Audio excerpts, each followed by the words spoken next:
On a rainy November night in New York City, the glass towers glittered like cold jewels against the storm. Inside one of them, high above the bustling streets, an uneasy celebration was unfolding. Assistants and department heads huddled around a long mahogany table in the executive suite of Dawson Real Estate. They had decorated carefully, balloons tied neatly at the corners, a handcrafted chocolate cake in the center, a stack of untouched party hats waiting like props in a forgotten play. Then the elevator chimed. The room stiffened as Nathan Dawson stepped out. At just 36, Nathan was already the youngest real estate mogul in Manhattan, a man whose reputation was built on sharp instincts and a sharper tongue. His tailored suit clung perfectly to his lean frame, but his expression was even sharper than the cut of his jacket. "Surprise! Happy birthday!" a few voices chimed weakly. Nathan didn't flinch. His gaze swept the room once, cold and dismissive. "I don't need a party," he said flatly, his voice slicing through the tension. "I need silence." No one argued, no one moved. Silence fell like glass shattering across the table. Without so much as a glance at the cake bearing his name, Nathan pressed the elevator button and vanished the way he came. The candles remained unlit, the hats untouched. The carefully scripted cheer crumbled into awkward whispers. Outside, rain beat against the pavement as Nathan walked alone, no umbrella, his polished shoes splashing through shallow puddles. He had no destination, only the pull to escape. He wandered south until the gleaming storefronts gave way to shuttered shops and forgotten tenements, the bones of the city he once knew. It was there, on a cracked sidewalk beneath a flickering streetlight, that he saw them. A folding table, draped with a faded cloth, stood beneath a broken awning. 2 cupcakes, each with a tiny candle, flickered bravely against the damp night. A little girl, no older than 4, swung her legs from a plastic crate, her blonde curls damp from the drizzle. Beside her, a tired young woman with soft eyes poured juice into paper cups, her smile fragile but real. Nathan might have kept walking until the girl saw him. She hopped off her crate and ran forward, sneakers splashing in the rain. In her small hand, wrapped clumsily in a napkin, was a cupcake. She stopped in front of him, holding it out like treasure. "Today's my birthday," she announced proudly. "I'm 4. Mommy said I could share my cake. I saved you some, mister." Nathan froze. For the first time in years, he didn't feel the rain. He only felt the warmth of a child's kindness, soft, unexpected, and real. Nathan Dawson sat in the back of his chauffeured car later that night. The small cupcake still balanced in his hand, its napkin damp from the drizzle. The candle had bent sideways, frosting smudged against the paper, yet he couldn't let it go. He stared at it as if it were more valuable than the skyscrapers that bore his name. The child's voice echoed in his ears. "I saved you some cake, mister." It had been decades since anyone saved him cake. When Nathan was 8 years old, birthdays had been his favorite day. His mother, Evelyn, was never much of a cook, but every November she would bake him a cake from scratch in their tiny Brooklyn apartment. The kitchen would fill with the smell of cinnamon and chocolate, and she would sing Happy Birthday off-key, laughing at herself when she missed a note. Nathan would blow out crooked candles stuck into uneven frosting, and she would kiss the top of his head, whispering, "Make a wish, my boy. You can have the world." For a while he believed her. But one year, just days after his 8th birthday, the laughter stopped. He had come home from school to find his mother collapsed in the kitchen. Heart failure, the doctor said. Sudden, unstoppable. His father barely spoke at the funeral, his face unreadable, his hand stiff as stone when it rested on Nathan's shoulder. A week later, his father announced they would start over. Starting over meant sending Nathan to a boarding school 2 states away while his father remarried and built a new family that had no room for him. Nathan never saw another birthday cake. The first year, he waited quietly in the dorm cafeteria, half expecting someone to remember, maybe a teacher or a friend. No one did. The second year, he told himself he didn't care. By the third, he had convinced himself entirely. Birthdays became just another day, another reminder that wishes were wasted on people like him. He stopped liking cake. Candles made his stomach twist, and when asked, he would shrug and say, "I don't celebrate." But that wasn't the truth. The truth was that he had loved celebrating. He just couldn't bear the emptiness of doing it alone. Now, at 36, sitting in a penthouse overlooking Manhattan, Nathan was one of the most powerful men in the city. He owned towers of glass and steel, signed deals worth millions before breakfast, and commanded entire floors of employees with a single email. Yet when the sun set, he returned each night to silence. No one waited at the door, no one sang off-key in a warm kitchen. His assistants had tried earlier that evening, throwing him a half-hearted party with balloons and a cake carved with his name. But their wishes weren't real. They were duty, obligation, masks worn to keep their jobs secure. He had walked away because he couldn't stand the hollowness of it. And then, in the rain, a little girl with golden curls had stopped him in his tracks. Lisa, her name he later learned, 4 years old with a jacket too big for her shoulders and joy too big for her small body. She had looked up at him without fear, without agenda, and offered him a cupcake. Not because he was a CEO, not because she expected anything in return, simply because she believed birthdays were meant to be shared. For Nathan, the gesture had been like a crack in stone. He carried the cupcake back to his penthouse where floor-to-ceiling windows revealed the glittering skyline. But instead of feeling triumphant, he felt hollow. He loosened his tie, dropped into a leather armchair, and stared at the city pulsing with life. Restaurants filled with laughter. Apartment windows glowed with families gathered around dinner tables. Children blew out candles somewhere in the sprawl below. But none of it was for him. Then his gaze fell again on the cupcake. Imperfect, lopsided, wrapped in a napkin with a child's drawing scrawled in blue crayon, a sun, a stick figure, and a heart. For a man who had more money than he could ever spend, it was the first gift that mattered in years. Nathan leaned back in his chair, closing his eyes. The memory of his mother's off-key singing rose unbidden, mingling with Lisa's bright voice. "I saved you some cake, mister." His throat tightened. For the first time in years, tears threatened. He pressed a hand against his face, ashamed at the weakness, and yet also relieved. Because maybe, just maybe, he hadn't forgotten how to feel. And deep down, Nathan realized something he hadn't admitted since he was a boy. He didn't hate birthdays. He hated being forgotten. The next morning, Nathan Dawson woke before dawn. He couldn't explain why. His nights were usually endless cycles of emails, contracts, and staring at a skyline that no longer inspired him. But on this particular morning, he found himself restless. The cupcake from the night before sat untouched on the table, its candle long gone cold. Yet it still felt heavier than any deal he had signed the day prior. Something had shifted in him, though he wasn't ready to name it. Instead of calling his driver, Nathan walked. He let the brisk Manhattan air bite at his cheeks, let the city noise carry him southward.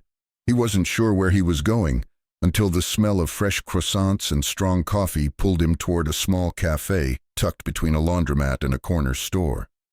Its fogged windows glowed softly, the kind of place that belonged to the city before the towers rose. He stepped inside, ordered a black coffee, and settled by the window. The glass was streaked with condensation, but when he looked out, he froze.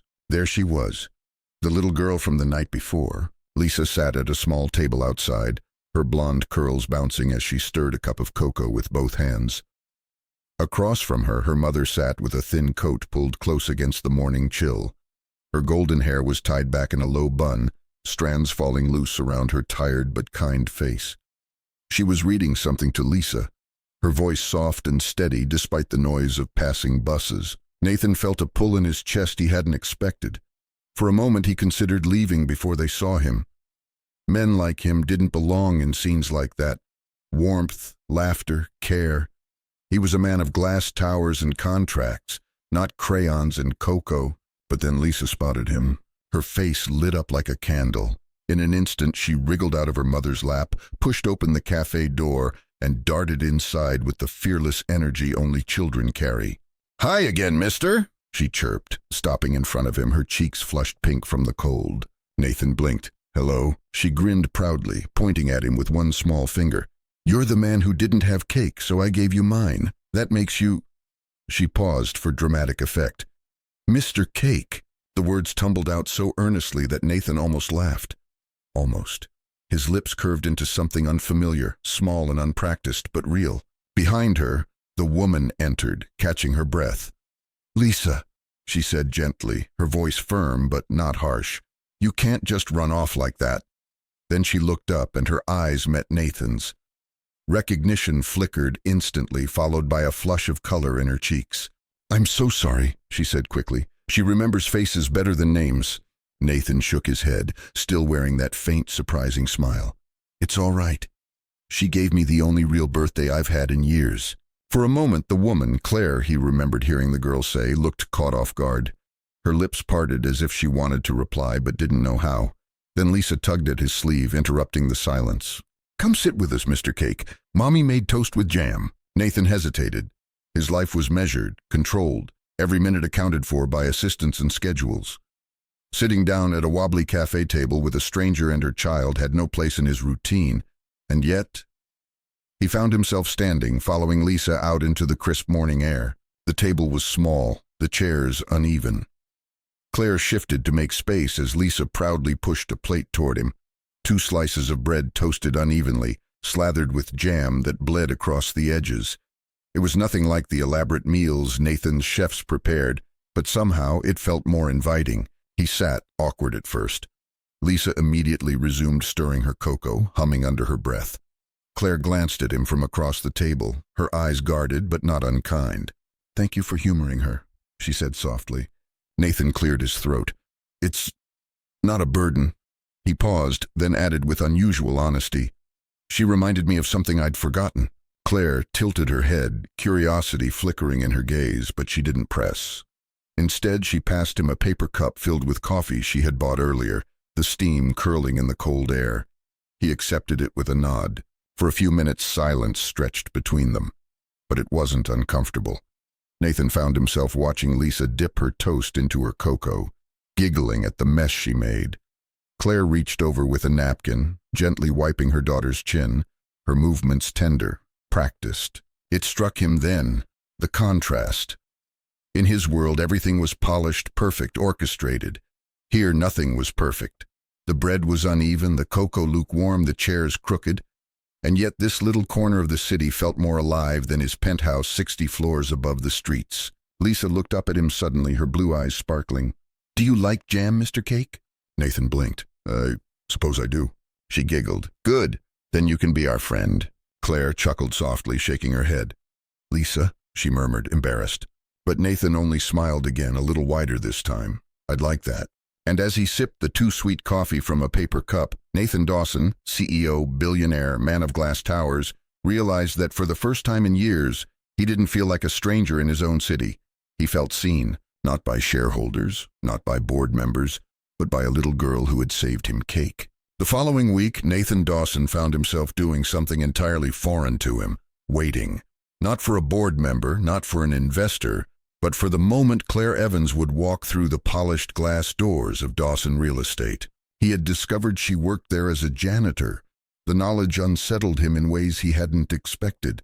Claire, the same woman who had shared a child's cupcake with him under a broken awning, spent her nights scrubbing marble floors he barely noticed. The idea gnawed at him. He was a man accustomed to fixing things with money. If a roof leaked, he bought a new property. If a project stalled, he threw in another $1 million. But how did you fix dignity? That morning, he left something at the front desk. A plain brown paper bag with Claire's name written neatly in ink.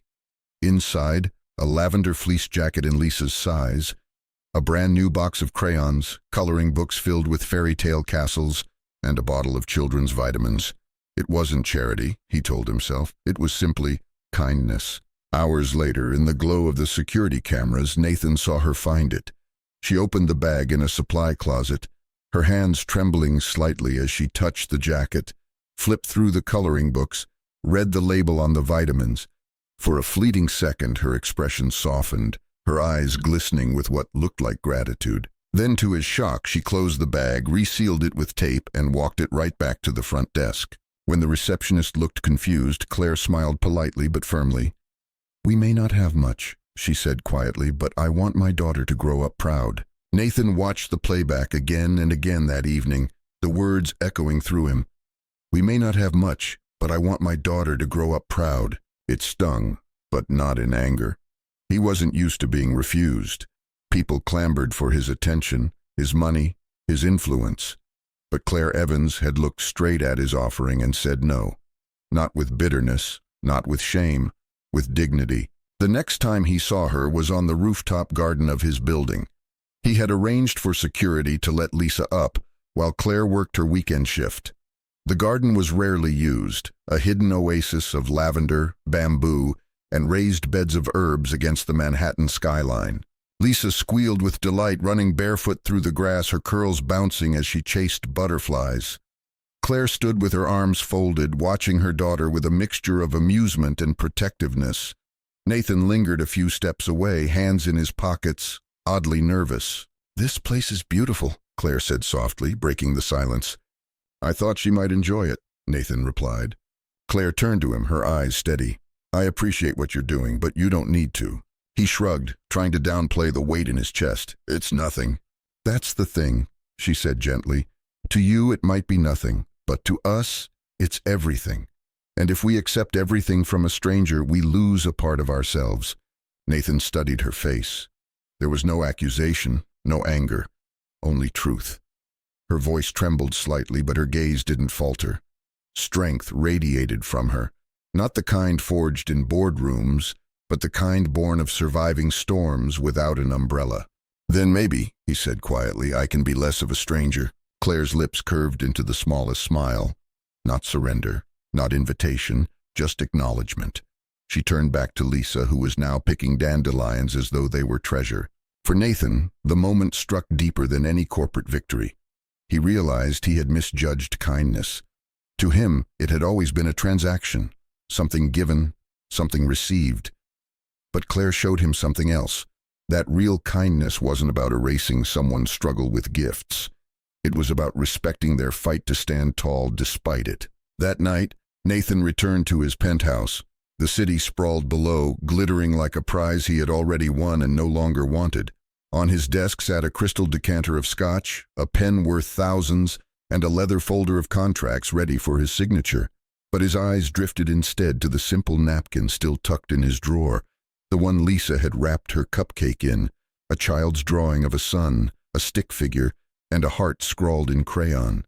It was the only gift he had ever received that wasn't trying to buy something from him. And suddenly, Nathan Dawson, man of steel towers, master of acquisitions, found himself envying a woman who owned almost nothing but carried herself as though she had everything that mattered.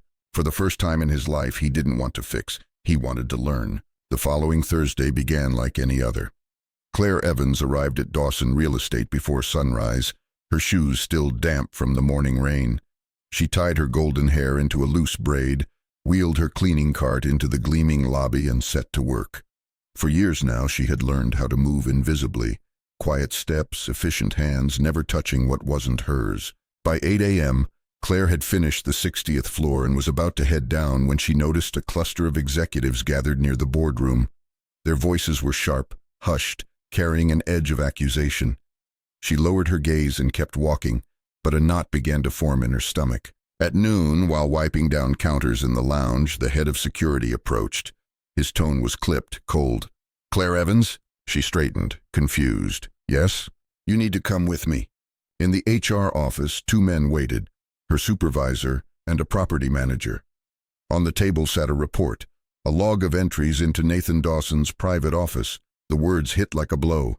"A Rolex has gone missing," the manager said flatly. "A very valuable one. You were the only person logged entering the room before it was reported missing." Claire's breath caught. "What? I didn't take anything. I would never." "Then you won't mind if we check your belongings," the supervisor replied. They emptied her canvas tote on the table, a worn lunch container, a library book, a photo of Lisa. No watch, but the accusation lingered in the air like smoke, impossible to dispel. "I didn't do this," Claire repeated, softer now, her voice trembling. The supervisor's tone hardened. "You've had a disciplinary notice before. We've reviewed your file. We cannot keep someone with this kind of history." Her chest tightened. "You mean I'm fired?" He didn't flinch, effective immediately. The hallway outside had filled with employees on their lunch break. Claire stepped out with her tote slung over her shoulder, her back straight, her face pale. Whispers followed her like shadows. At that moment, Lisa, brought by a daycare assistant for a visit, spotted her mother. She raced across the hall, a crayon drawing clutched in her small hand. "Mommy, I made you a picture." Claire dropped to her knees, pulling her daughter into her arms. Lisa looked up, confused, noticing the tears brimming in her mother's eyes. "Why are you crying?" the little girl whispered. Claire swallowed hard, forcing her voice steady. "Because sometimes people think you've done something bad even when you haven't." Lisa's brow furrowed. "But you didn't, right?" Claire cupped her daughter's face. "Never. Not even when we were hungry." The child nodded solemnly as though sealing a vow. Around them no one stepped forward, no one defended her. That night word reached Nathan. He was in a meeting when his assistant mentioned it casually. "There was an incident today, something about a missing watch. The cleaning woman, Claire, I think, was let go." Nathan froze. The words echoed louder in his mind than the boardroom chatter. He dismissed the meeting early and sat alone in his office, staring at the drawer where the Rolex had supposedly been. He rarely wore it. Couldn't even remember the last time he touched it. Something about the story felt wrong. He buzzed his assistant. "Send me the security footage from this morning. Every angle outside my office, 6 to 10 a.m. Within the hour, files filled his desktop. Nathan leaned in, eyes narrowing. Frame by frame, the truth unfolded. At 6:43 a.m., Claire entered his office. Gloves on, head down, efficient. She emptied trash, straightened chairs, wiped the desk. Not once did she touch the drawer where the watch was kept. 9 minutes later, she left. But at 7:25, another figure entered. A junior executive, Brian Keller. A man Nathan had trusted for 5 years. Brian moved to the desk, opened the drawer, paused, and slipped something into his blazer before walking out. Nathan's jaw clenched, his hands curling into fists. It hadn't been Claire. He replayed the footage again, each frame cutting deeper. Brian's motive became clear when Nathan checked the HR notes. Brian had flagged Claire months earlier as a risk, citing her unstable background. The theft wasn't about a watch, it was about removing her. A single mother with no allies was an easy scapegoat. Guilt burned in Nathan's chest. He had let this happen. He, the man who built towers of glass and steel, had stood by while a good woman was humiliated in front of her daughter. He picked up the phone. His voice was low, measured, but unyielding. "Suspend Brian Keller, effective immediately, launch a full investigation, and call HR. I want Claire Evans reinstated." But even as the orders left his lips, Nathan knew reinstatement wasn't enough. The damage had already been done. Claire had walked out with her head high, her daughter clinging to her hand, carrying the weight of yet another betrayal. Later that evening, as rain streaked across his penthouse windows, Nathan stood at his desk holding a simple paper bag. Inside, a loaf of fresh bread, a container of chicken soup, and a small chocolate cake. It wasn't a bribe. It wasn't an apology wrapped in luxury. It was just human.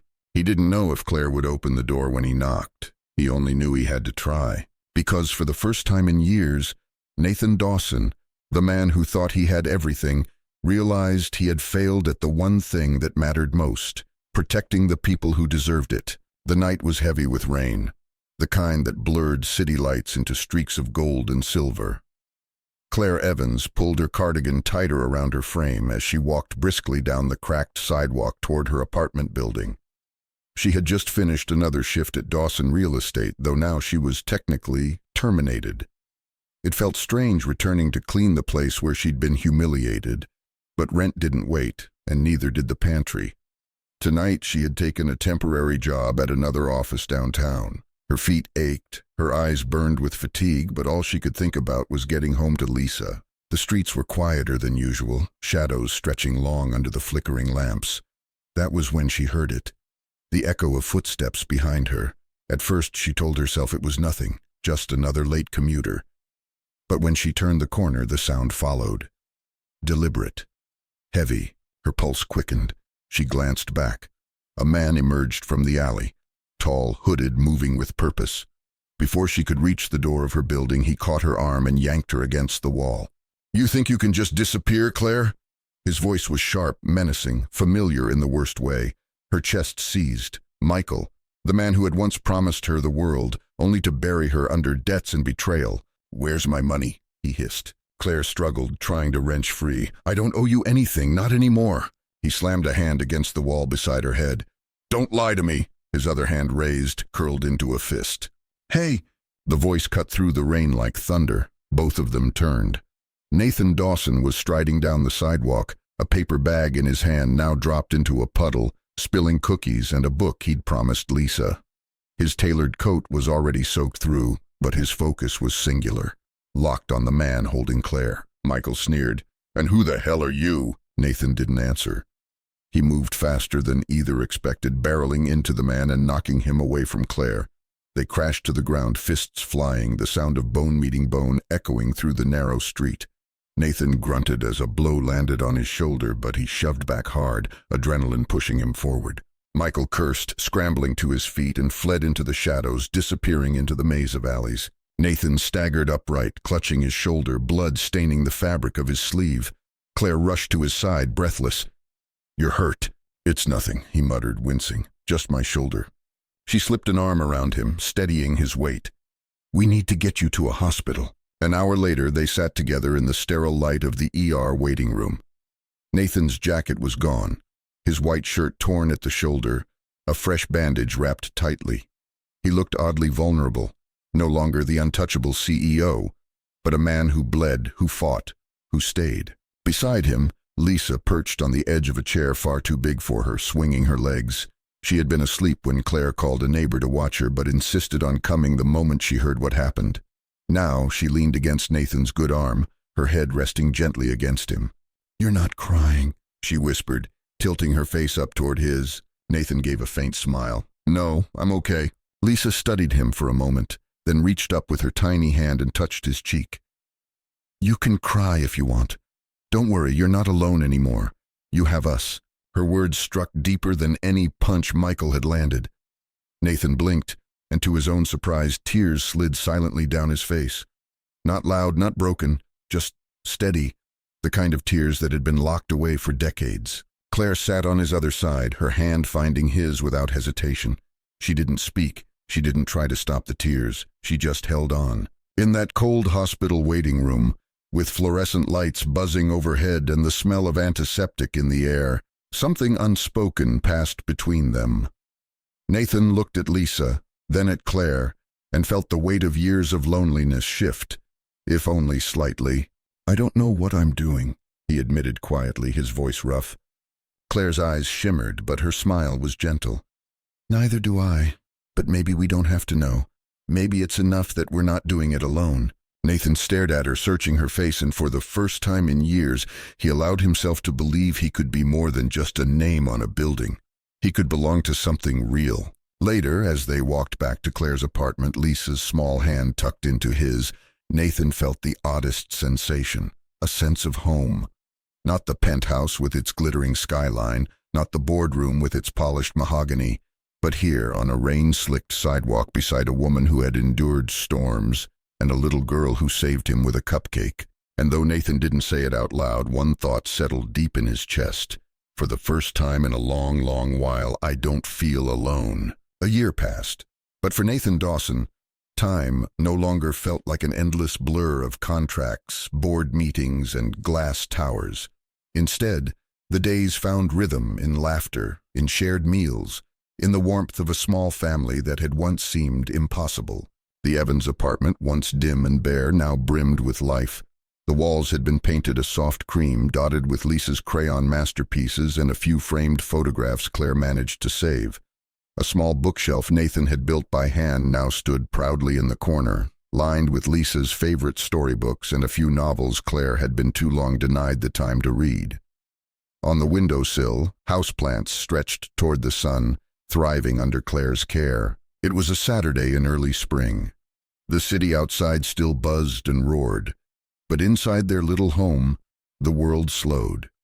Nathan was kneeling on a chair, holding Lisa steady as she taped a hand-drawn birthday banner above the doorway. The letters were uneven, colored in bright marker strokes, but her grin made it perfect. "Does it look straight?" Lisa asked, her curls bouncing as she squinted up at her handiwork. Nathan tilted his head, smiling. "It's perfect." She clapped her small hands in delight and leapt into his arms. Wrapping her arms around his neck, she whispered, "Happy birthday, Mr. Cake." Then she giggled, correcting herself. "Happy birthday, Daddy." The word stunned him. His throat tightened, his vision blurred. For months, Lisa had teased him with that nickname, Mr. Cake, a reminder of the night she had offered him the only real birthday gift he'd ever received. But now, with a child's unshakable certainty, she had given him a name he'd never dared hope for. Daddy. Nathan held her close, pressing his lips to the top of her curls. "That's the best birthday gift I've ever had," he whispered, voice breaking. Claire entered then, carrying a small cake balanced on a wooden board. The icing was lopsided, strawberries sliding down the sides, but across the top, written in her careful handwriting, were the words, "Happy birthday to my favorite Mr. and my favorite girl." They set the cake on the table, 3 candles flickering gently against the dim room. Lisa clapped her hands. "Make a wish." Nathan looked at her, then at Claire. For the first time in his life, he realized he didn't need to make one. He already had everything. They blew out the candles together, laughter spilling into the room. Lisa insisted on cutting the first slice herself. She handed it to Nathan wrapped in a napkin, just like that night long ago. Looking up at him with wide, serious eyes, she said, "I saved you some cake, Daddy." The word hit him again, harder this time, like a wave breaking over years of loneliness. Tears spilled down his cheeks before he could stop them. He pressed his forehead to Claire's hand across the table. "I never thought I'd have this," he said thickly. "A home, a family." Claire's eyes glistened, her smile trembling. "You gave us those things too." Nathan drew a slow, shuddering breath. Then, almost as if moved by instinct, he reached into his pocket. His hand shook as he pulled out a small velvet box. Claire froze, her hand flying to her mouth. Lisa gasped, bouncing in her chair. "Is that what I think it is?" Nathan dropped to one knee, still holding Lisa's slice of cake in one hand, the ring box in the other. His voice was low, rough with emotion. "Claire Evans," he began, "you saved more than just my birthday that night. You saved me. You reminded me what it feels like to be seen, to be loved, to belong." He opened the box. Inside lay a simple gold band with a single stone that caught the candlelight. No diamonds, no extravagance, just something true. He swallowed hard. "Will you marry me, not for a name, not for wealth, just for this life, just for me, for us?" Claire's breath trembled. Tears rolled down her cheeks as she nodded, whispering, "Yes, yes, Nathan." Lisa squealed with joy, clapping her jam-stained hands. "She said yes! She said yes!" Nathan slid the ring onto Claire's finger, his hands trembling. Then he stood, pulling her into his arms as Lisa wrapped herself around both of them. For a long, quiet moment, the 3 of them stood there in the glow of candlelight, laughter and tears mingling in equal measure. The world outside kept moving, horns blaring, lights flashing. But in that tiny apartment, time stood still. Nathan Dawson, the man who once thought he was too broken to be loved, finally had everything he never knew he needed. A woman who had lost everything but never her kindness, and a little girl who had saved him with a cupcake. That night, after Lisa had drifted to sleep curled in her blanket, Nathan and Claire sat side by side on the worn couch. She leaned her head against his shoulder, her ring glinting faintly in the lamplight. "You know," she murmured softly, "this isn't a fairy tale." Nathan smiled, kissing the top of her head. "No," he agreed, "it's better, it's real." And in the quiet, surrounded by the smallest of blessings, they began the rest of their forever. In the end, Nathan, Claire, and little Lisa proved something that the world often forgets. Family isn't built on wealth, titles, or perfect beginnings. It's built on staying when life gets messy, on choosing each other when it would be easier to walk away, on finding light in the smallest moments, a child's cupcake, a hand held in the rain, a word whispered in trust. Nathan once stood on top of the city, a man with power, but no one to share it with.